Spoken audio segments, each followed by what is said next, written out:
Hi,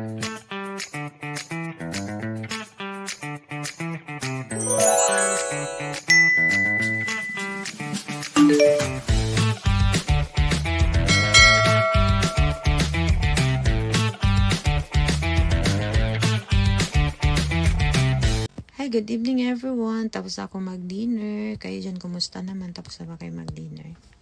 Kasalukuyan kong tiningnan yung kuko ko ba. Forma like this, oh. Yan, oh. Parang unggoy ba? Ganon. By the way, sorry pala kanina doon sa post ko, ha. Ako na lang humingi ng pasensya kasi medyo nag-post ako ng masakit yung mga sinasabi ko. Bastos kasi siya.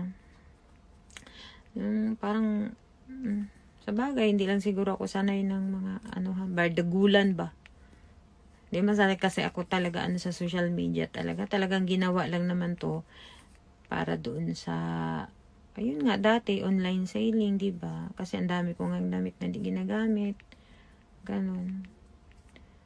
Tapos yun, nagbago nga tayo ng page, diba? So, hindi ako sanay ng bardagula, ng mga mahilig ako mag-joke, pero yung mga ganun kasi, pasahan ka ng videos na ganun, parang, below the belt na masyado.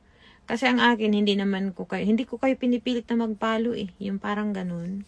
Magpalo, tapos pasapasahan nyo ako ng mga ganyan. Diyos ko, kayo na lang magsarili, magsalsal kayo, mga malilibog dyan. Ang inaano ko kasi, inaaway ko dito, masakit din kasi ako magsalita. Kaya, nung masama ang pakiramdam ko, sinabi ko talaga admin na i-log out kasi ayaw ko munang makareceive ng any stress, whatever it is. Parang mga ganun ba, ganyan, no? Kasi hindi naman ako mahilig mag-flex ng buhay ko ba. Kaya nga nagbibideo-video ko no, parang tanga, diba? Gusto ko lang yung mga pusa-pusa, mga ganyan, mga bulaklak. Flex. Parang, man ako. Di man ako ganun, no? Exempted dun sa mga ganyan, mahilig maganyan. So, tapos masamain niyo naman, no?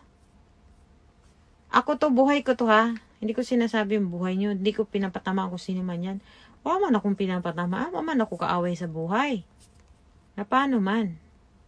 Ayoko nang may kaaway, walang peace of mind. Hindi ako sanay na may kaaway. Mahalan tayo, Life is too short. Anyway, good night na. Wala pa yung asawa ko, kunyari, magpipikit-pikitan muna ako, kunyari lang yun. Hindi, magpahinga na ako, kay mapagod ako at masama ang pakiramdam.